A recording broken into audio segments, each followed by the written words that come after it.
Back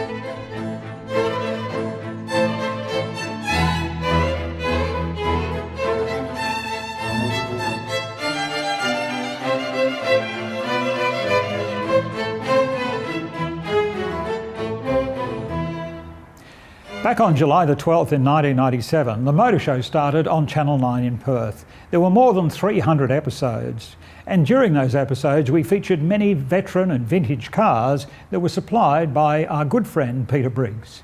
Today, Peter has invited us into his Undercroft garage to take another look at some of those fabulous vehicles.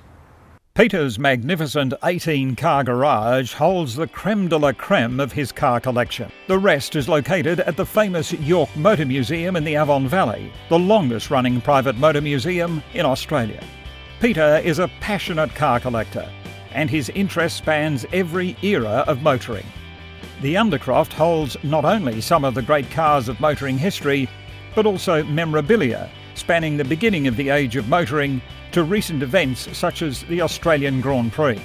Peter and his wife Robin have participated in some of the great motoring events from around the world for the last 4 decades, and pictures of their motoring life cover the walls.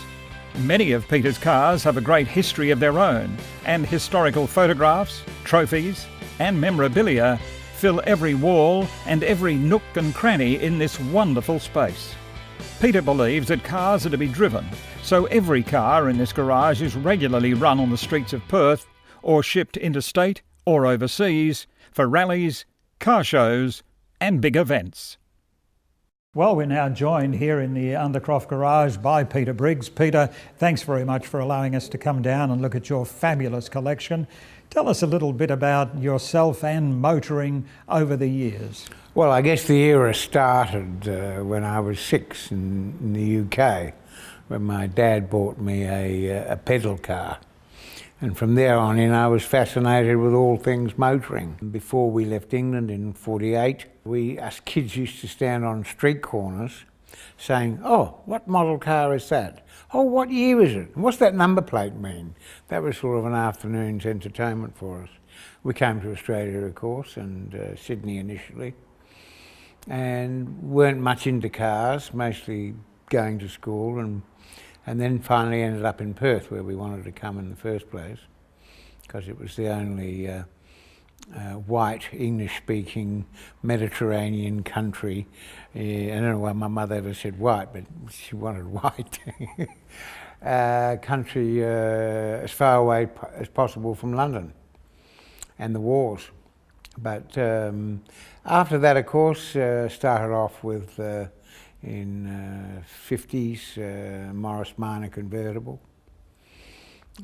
which was a lot of fun. Didn't know anything about motor cars, of course, and I wanted to make more noise because I thought noise was sort of sounded racy. So, because I was a carpenter's apprentice, so I got a punch and a hammer and punched holes in the end of the muffler and make more noise. I didn't realise it should come out of the pipe. I did learn after a while, of course. But I guess from a period, beginning of the 60s when we got married, I bought my first proper car, which was an MGTF. And there was no MG car club, so I was involved with a group of fellow MG enthusiasts, and we started the MG car club in Western Australia. And then I bought an MGA, and I started racing around the old circuit at Caversham. And we did all those clubby things, standing quarter miles and Concours d'Elegances, and I liked all that club stuff. That was an interesting period. We first met in York at the Settlers Inn back in about 1979. How did you come to become involved in York? Well, Jim Harwood, who's an old car dealer friend of mine, we were at the 1979 National Rolls-Royce Concours in Kings Park. And he said to me, "What are you doing with your cars, Briggsy?" And I said, "Well, I'm having trouble." He said, "What sort of trouble?" He said, "I've got nowhere to put them all." And I only had probably 10 cars or something. And he said, "Well, I'm going to retire in York. So why don't you," and there's a building in the main drag, Avon Terrace. I thought, well, I'll never be able to buy a block in St George's Terrace. I'll buy one in Avon Terrace. And so I said, how much is it? And he said, 13,250. I said, what, that's the deposit or the first year's payment? He said, no, that buys the whole building. I'll buy it. Well, I didn't even look at it. I said, I'll buy it. And so we bought that building and we bought the building next door. And I put all my little sports cars, now I had probably 12 or 14 cars in there, and all these little English sports cars, and they all look the same. And I thought, if you've got to have a museum, you've got to have interesting cars, preferably with provenance, for other people to find it interesting. And so we started with the museum in York, and we bought the Settler's House over the road and a few other buildings. In order to promote the museum, you had to realise there was nothing that happened in York when we arrived, and you had to promote York.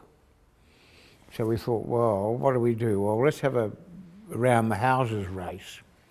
That should get people up here.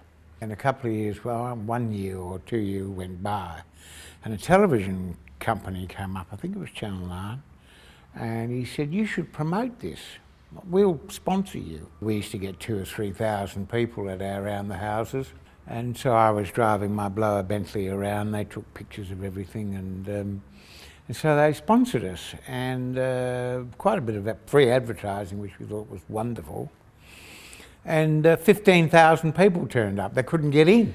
Well, that was indeed Channel 9, because I was working with Channel 9 at the time, and I was the MC at the end of the Perth to York vintage rally, and I stood in the middle of the street and interviewed everybody. Well, I'd done the London to Brighton in a 1901 Clement, and that's 60 miles, and Perth to York was 60 miles. So I said to the Veteran Car Club, we should have a sort of a London to Brighton thing. And of course, it's all pre-1905 cars. And I had most of the pre-1905 cars in Perth. So apart from sponsoring it, we said, look, we'll open it to everybody. Every car, don't worry about it. And the Veteran Car Club said, oh, you can't have non-members. I said, why not? Oh. Few hundred people turned out that came out of the woodwork with their old cars and funny sort of cars, and the club ended up with about 60 new members, and everybody was happy. But it was a great event. So from York you actually moved some of the collection to Fremantle. We moved during the America's Cup in '87. We thought we'd capitalise on all the tourists going to Fremantle. And Rolly Tasker had a building on the left-hand side going over the traffic bridge, which was his sail loft on the top floor, which wasn't being used. So we said, can we put a car museum up there? Yeah, she's a beauty. So we put in 30 or 40 cars. There's some pictures up there of the museum, and for the America's Cup. But what I didn't know, and I spent a reasonable little bit of money on it, everybody was going to Fremantle to see the America's Cup, and then when they'd finished, they'd go home. They didn't want to stop at a car museum.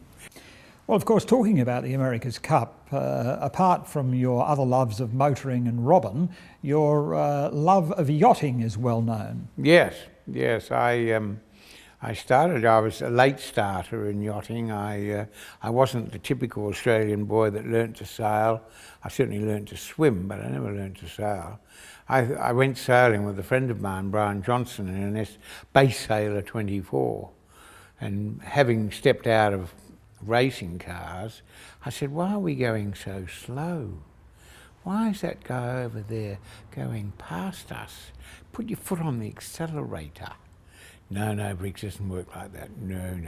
It's very skillful. You've got to pick the wind and all this sort of stuff. Oh, this is very strange. Anyway, I went broke as a property developer because I started off life as a carpenter and became a builder. And then I studied and became a quantity surveyor. And then I became a property developer and a millionaire property developer, multi-millionaire property developer, and a bankrupt property developer. It seems to be a format that property developers go through. And after that I said, right, got to do something else. And a friend of mine called Peter Engelbrecht, who you might remember, had a company called Siberia Nickel Exploration. And after the Poseidon boom, which was this 66 to 72 period, everybody had these public companies, and they had no money. They had creditors and commitments. And this guy said, I'll give you one of my companies, Siberia Nickel. I said, I'll take it. And then, what do I do with it? Who are these people ringing me up wanting to be paid? Then we discovered a lovely new currency. It's called give them paper in the company. Oh, that's all you're going to get. Oh, okay, we'll take it. Well, of course, you've had over 40 companies. Yes. Oh, over the years we've had well, people used to give them to me. One guy rang me up and said, I've got 6 public listed companies, merchant banker in Sydney. Briggsy? Yep, Ian Murray from Slater Walker. And he said, I want to give them to you. I hear you collecting them. I said, yeah, I'll send them over. He said, I want $43 for them. I said, that's a lot of money. I'm taking off a liability off your hands. Oh, okay, forget it, $43. That was the cost of his proprietary company that he wanted to sell. Well, of course, you appeared on one of my programs talking about those companies. I think it was the forerunner to Australian Gas. Yes, Australian Nickel was the previous one, yes. Well, nickel was all the go, and during the Poseidon boom, one of the successful companies was a company called Australian Nickel. And the name had lapsed, and the nickel price was going up a few years ago.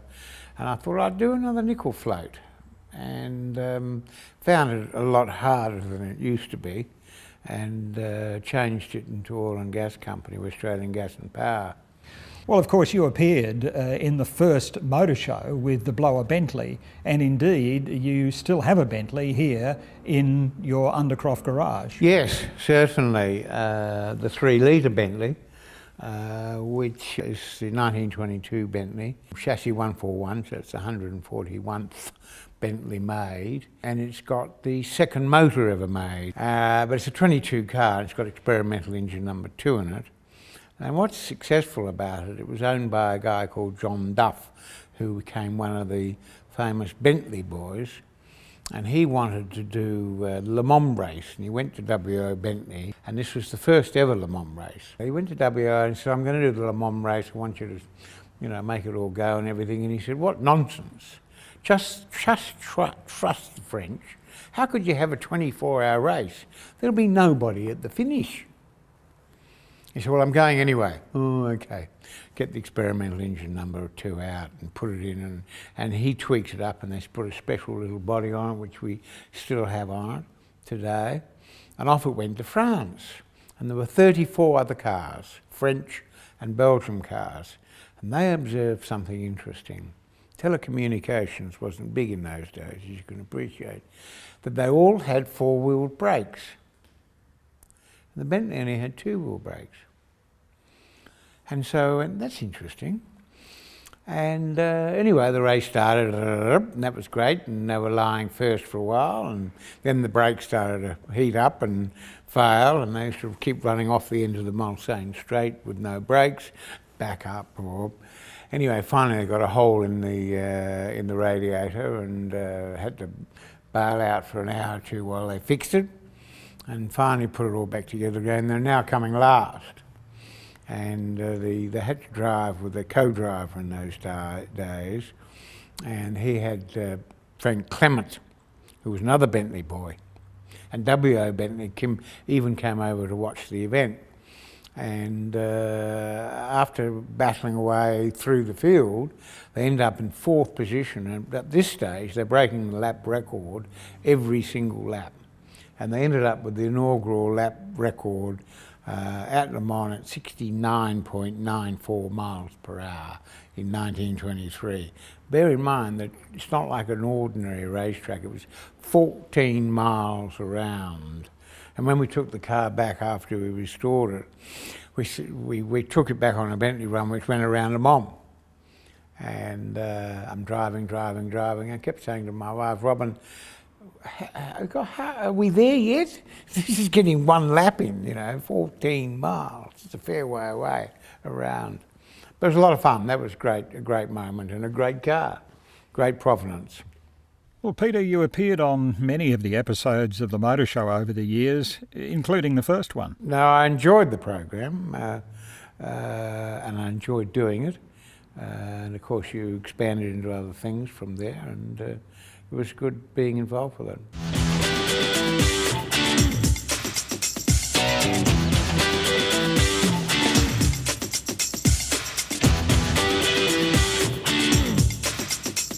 Walter Owen Bentley made a name for himself as a designer of aircraft engines. At the end of World War I, he started a company producing cars known for their speed and reliability, the Bentley Motor Company. One of the best-known Bentleys to come off the factory floor was the Supercharged or blower Bentley. Karen Pearson takes a closer look at this magnificent vehicle. When Bentley Motors began, they made a name for themselves building chassis fitted with a 3-litre engine. Back then, a Bentley left the factory as just a chassis, and customers or dealers had a body built to their own specifications. W.A. Bentley soon recognised the need for a larger engine to handle the weight of the heavy coachwork customers were building onto his chassis. Well-known Perth identity and entrepreneur Peter Briggs owns this car. Peter, when did the first 4.5-litre model come out? 1927 was the first unsupercharged 4.5-litre Bentley, and then they supercharged 50 so that they could race them at Le Mans. And this is the second of that 50. So James, what are your impressions of the blower Bentley? To my mind, it is the grand dame of the Briggs collection and represents Great Britain in its finest hour. Grand, noble and powerful. The blower Bentley continued in production until 1931, but it proved to be an expensive exercise. The Great Depression also took its toll, and the Bentley Motor Company assets were bought up by Rolls-Royce. W.A. Bentley was considered one of the company's greatest assets and was part of the package, but the blower was the last W.A. Bentley designed car to be sold under the Bentley name. Karen Pearson for The Motor Show. It's the AC Shelby Cobra, a car that was born out of a joint venture between British car maker AC and Shelby American from the USA. Karen Pearson finds out why it's one of the world's most sought-after cars. Red, it's a convertible. It has a top speed of 270 kilometres per hour and it's gorgeous. That's why this 1966 AC Shelby Cobra is one of the world's most sought-after cars. Isn't that right, James Harwood? Yes, Karen, it is. The big feature about the car is its wonderful engine, giving it such an electrifying performance. I recall that in 1987, its owner Peter Briggs drove it at Fremantle for the Speed Classic that we held down there on Victoria Quay and recorded a time of 12 seconds for the standing quarter mile. In 1962, the AC Car Company adapted an existing chassis to accommodate a Ford V8 engine, and the first Cobra chassis was shipped from England for assembly in the US by Shelby American with the new Ford engine. Just over 1,000 had been built before production ended in 1968. But during that time, the engine had grown from 4.2 litres to a massive 7 litres. So James, this is one of the great Ford engines. Yes, 7 litres, overhead valve Ford, wonderful engine, fed by a Holly downdraft carburettor, which produces 485 brake horsepower at 6,500 revs per minute. Staggering. Okay, James, we've talked about the engine. What's she like to drive? It's a very flighty car, having an aluminium body and a huge engine and a great output, so one can't take any liberties. So just because it's worth $750,000, James, why can't I drive it? I think it would require a little more experience than you've had, Karen, if you don't mind me saying so. Well, I guess I'll be driving my own car home. Karen Pearson for The Motor Show. In 1906, no car manufacturer had succeeded in designing the perfect 6-cylinder. Henry Royce, master mechanic, came pretty close.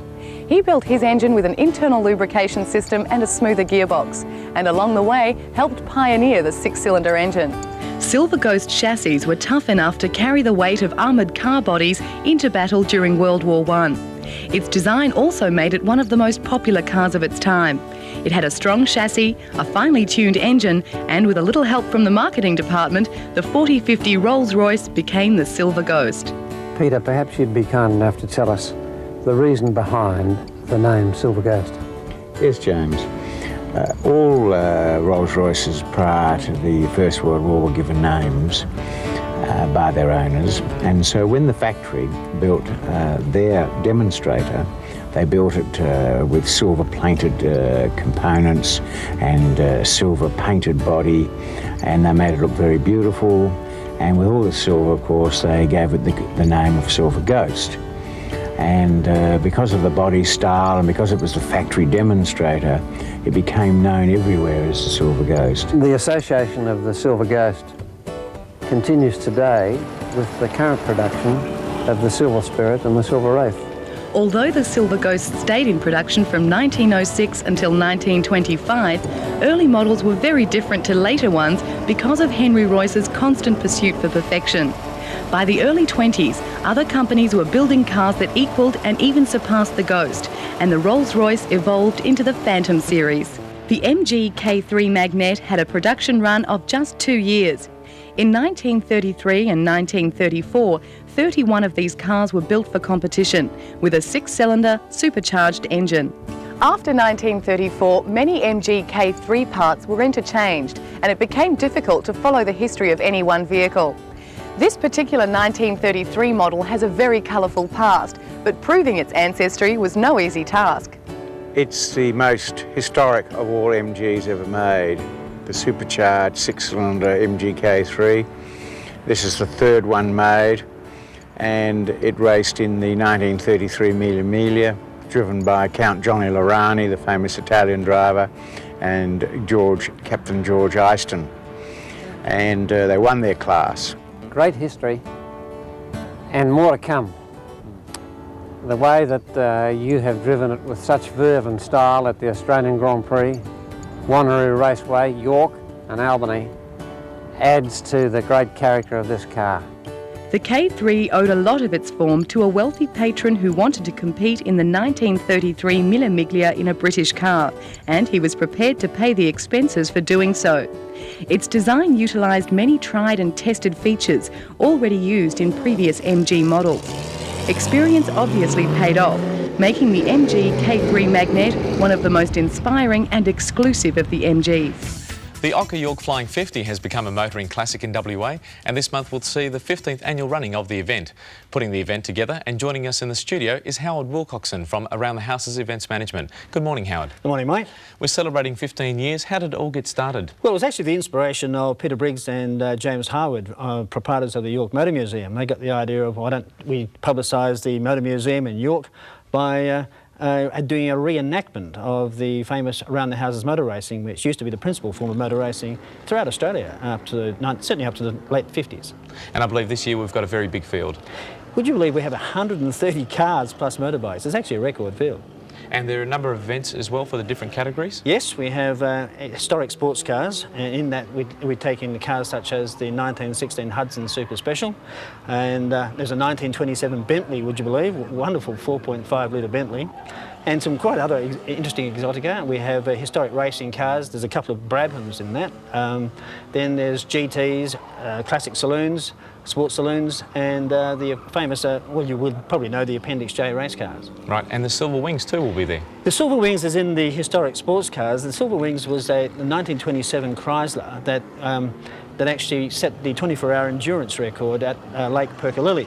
I guess it's the car of the moment, because this is actually a magnificent replica of that exact car. Well, our next guest is a registered builder, a quantity surveyor, the founding member of the Matilda Bay Brewing Company, and a man that I had the privilege of first interviewing in York in the late 1970s.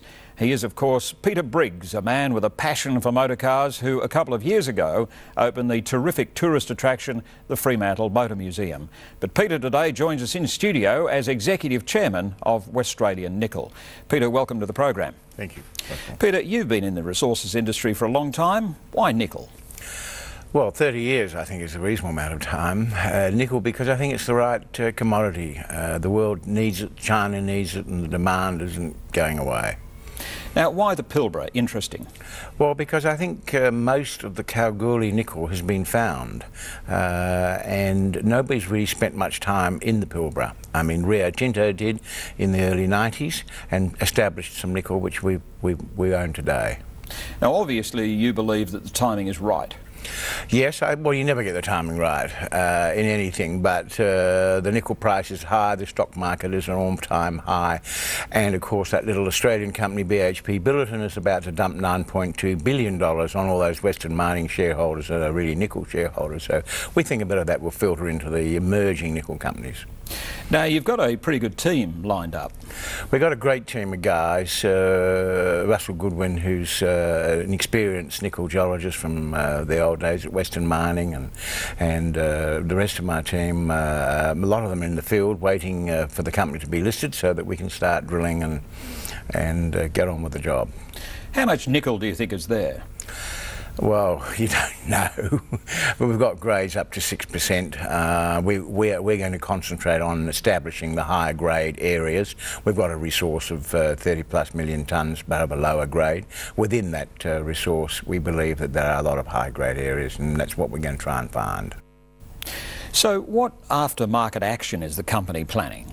Well, we've already done a lot of preliminary exploration, and we've established 14 new drill targets, and we will have a drill rig up on site. We already have a 10-man campsite up there, so on the day of listing we will be drilling with diamond drill rigs, and we're expecting a lot of action for the market. When are you expecting to list? Third week of July. Now, you do have a prospectus out. If anyone is interested, what should they do? Ring the office or get onto our website. Peter Briggs, thanks very much for appearing on my programs over the years, and a particular thank you today for allowing us into this undercroft to have a chat and look at your fabulous cars. Russell, it's always a pleasure to talk about old cars with somewhere that I've known for many, many years. Thank you. Thank you.